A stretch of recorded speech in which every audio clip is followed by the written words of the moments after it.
We'll rally round the flag, boys, rally once again, shouting the battle cry of freedom. We'll rally from the hillsides and gather from the plain, shouting the battle cry of freedom. Union forever, hurrah, boys, Hi, I'm the hurrah. North, and I'm the South. We're both part of the same country. We share the same religion. And although we have our differences, we get along well. Oh, actually, I've been meaning to talk to you about it. I mean, like, we're not really equal, are we? What do you mean? You have your slaves, and we have our industries. As long as you don't go spraying your slavery around the territories, you keep your economy, and we'll keep ours.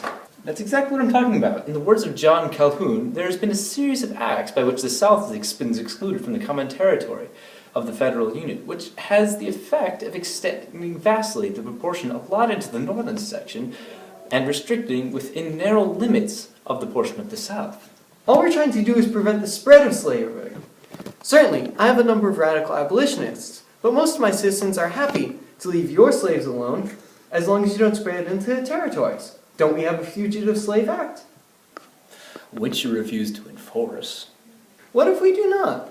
Those of the African races may be inferior. There's no excuse for your inhumane treatment of them. Haven't you read Uncle Tom's Cabin? And just as importantly, we must keep our territories free for free men, not wealthy plantation owners to dominate. Inhumane? Keep the territories free? Why, slavery is a good thing. At the slaveholding South, there's peace and quiet and plenty. We have no mobs, no trade unions, no strikes or higher wages. And the poor among us, we have none who are overworked and underfed. One of us citizens does not lord it over the other. It is a distinction to be a Southerner as it was to be a Roman citizen. And you came up with that all on your own. Well, one of my citizens did, Mr. George Fingerdorf. What I'm trying to say, though, is that slavery is at its worst a necessary evil and the best possible good climates the teeming masses of the northern cities. Well, fine then. Keep your slaves. But we're electing a Republican president. Abe Lincoln is our president, like it or not. No! We elected him without a single southern state. I've lost all of my power in the government. You know what? Fine. I quit. You can't do that! That is an insult to our great nation! That is much of the insult of Yankee arrogance. Fine. I challenge you to a duel.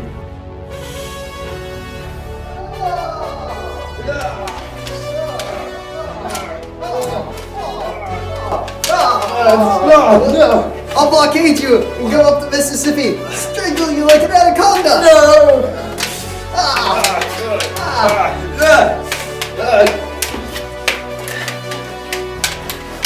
Oh, your arm's off! No, it isn't.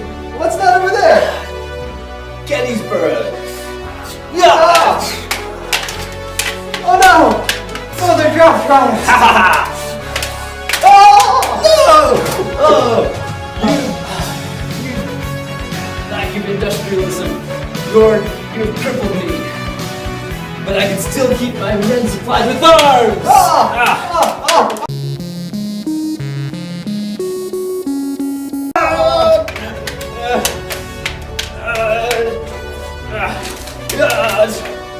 What's this stuff?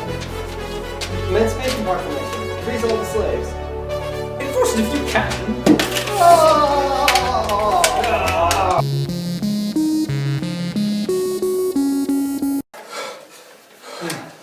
But here, now that the war is over, we can be friends again. Just sign this.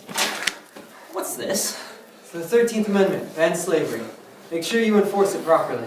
What? No! And to make sure you do, I'll be moving in for a bit. It's called Reconstruction. Nice place you have here. Where can I put my carpet bag? We are springing to the call for 300,000 more, shouting the battle cry of freedom, and we'll fill the vacant ranks of our brothers gone before, shouting the battle cry of freedom. Union forever, hurrah, boys, hurrah! Down with the traitor and up with the star as we rally round the flag, boys, rally once again, shouting